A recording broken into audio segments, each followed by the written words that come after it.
Hey guys, I am here with another charm update to show you some stuff I've been working on this week.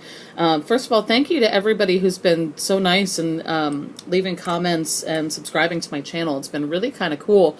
I'm just beginning to work with clay. This is still like kind of the start off for me. So a lot of these videos are just showing what I've been making, whether they're successes or failures. So I really love hearing your guys' feedback, and thank you so much for watching the videos and everything. So to start off today, I have a couple of cakes that I made. First one is a carrot cake. The carrots on top and the raisins inside. I'm not particularly fond of carrot cake myself, but my mom really likes carrot cake, so that's why I made this. Is kind of inspired by her. And there's the other one. I think it turned out pretty cute. The carrots are kind of not really meant to look like a realistic carrot. It's more supposed to look like a carrot that was made out of fondant, like something that you could put on top of the cake. So, let's see. Then I made a watermelon cake. And the stripes are supposed to be uneven, because, you know, that's what they would look like on a watermelon. And I think the colors got a little bit too dark on this one. I should have used slightly brighter colors. I think they maybe darkened up. I maybe baked them a little bit too long. It's just a little bit too dark on the red and the green. But I'm just happy that it doesn't look like a Christmas cake, because when I was making it, that's what I was worried about. You can kind of get the idea of a watermelon. So that's that. Then I had made a roll cake before, but I made a bigger version. And I like how the frosting turned out on this one. It looks kind of realistic. And I think I did a decent job on the texturing as well.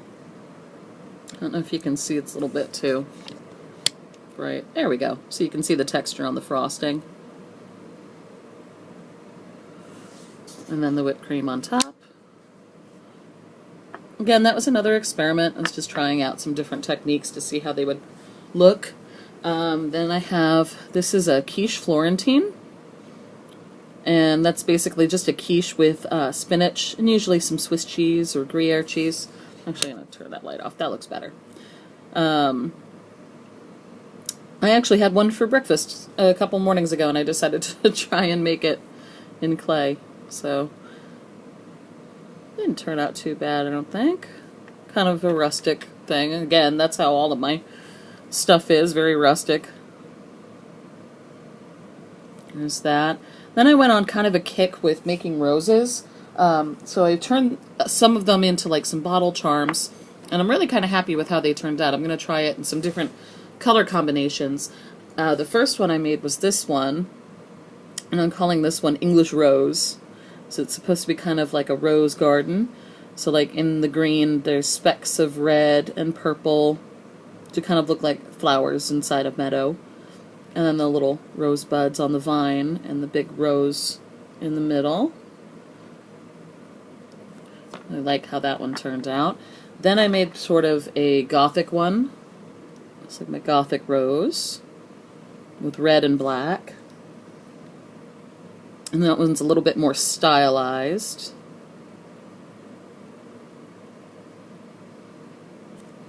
And then my favorite roses, it's kind of weird, are blue roses. I have this really weird memory of a child seeing a blue rose bush, but those don't exist. They can make blue roses now, but they're made out of kind of like dyes and stuff. They're not natural. So I've always had this fascination with blue roses, so I made this one, and I really love how it turned out. I think I'm calling this Moonflower. It's got kind of a otherworldly feel to it, but I'm really happy with it. So there's that one. Then I had asked a friend of mine if she would like anything, and she's got 4 beautiful stepchildren. She just married her wonderful husband, and so I asked her if they would like anything too, so she gave me some instructions on what to make. And first, for her 2 stepdaughters, I made 2 smaller versions of the rose necklaces, which are these. One likes pink and one likes purple, so I made one for each.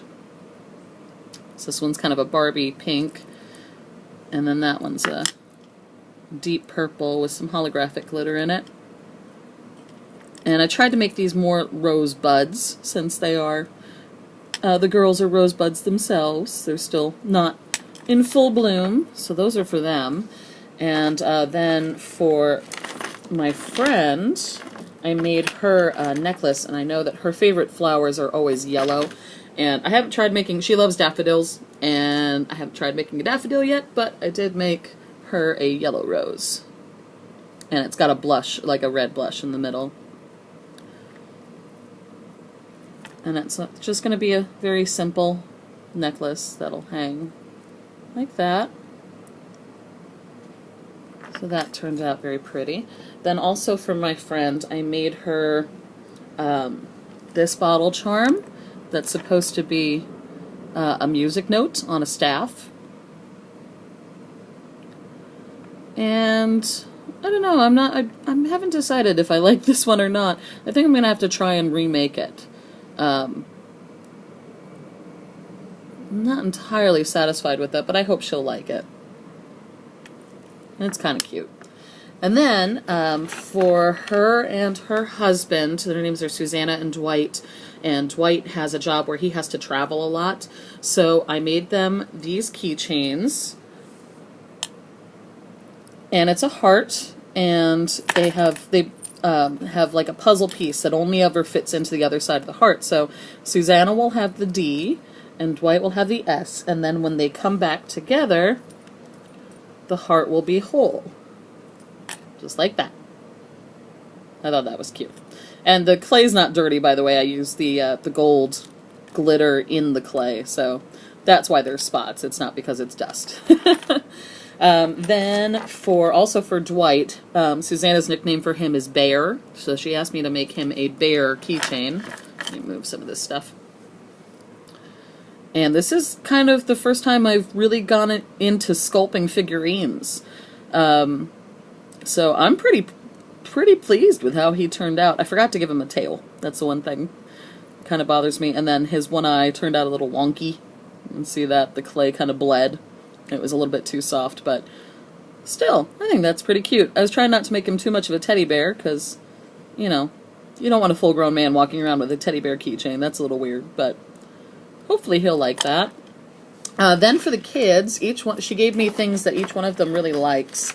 So the one boy really likes the Patriots, so I made him a Patriots colored football.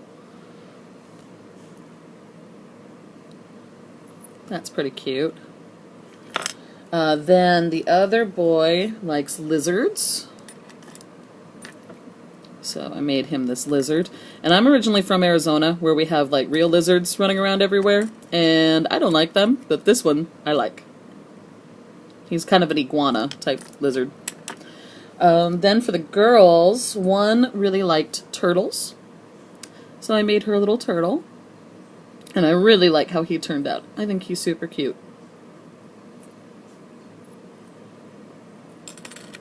That's the turtle. And then the other girl really likes pugs, so I made her a pug. So his little pugs always look sad, so I tried to make him look sad.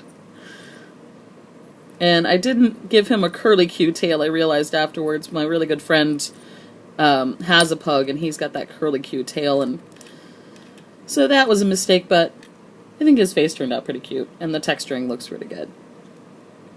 So yeah, that's it for this week, and hope you enjoyed watching the videos. Thanks, guys!